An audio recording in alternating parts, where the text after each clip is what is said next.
China మాత్రం ఒక అద్భుతాన్ని చేసింది. ఏదైతే 2026 నాటికి లైన్లోకి కూడా తెచ్చేస్తుంది. ఎలక్ట్రిక్ వెహికల్స్లో కొత్త మోడల్, ఇప్పుడు మన కార్లు, టూ వీలర్ ఇవి చూస్తున్నాం.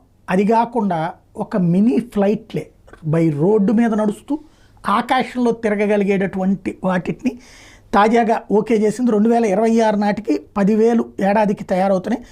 Starting price $2,80,000. ఇది చైనీస్ ఈవీ మేకర్ ఎక్స్పెంగ్ ఇది సక్సెస్ అయింది. మాడ్యులర్ ఫ్లయింగ్ వెహికల్, దాని పేరు ల్యాండ్ ఎయిర్ క్రాఫ్ట్ క్యారియర్. దాని పేరే ల్యాండ్ ఎయిర్ క్రాఫ్ట్ క్యారియర్. ఇందులో దీని స్టార్టింగ్ ప్రైస్ $2,80,000. 2,000 ఆర్డర్లు ఆల్రెడీ బుక్ అయిపోయినాయి. దానికి అంటే తయారు చేయడానికి అలా తయారు చేయకముందే రెడీ అయిపోయింది.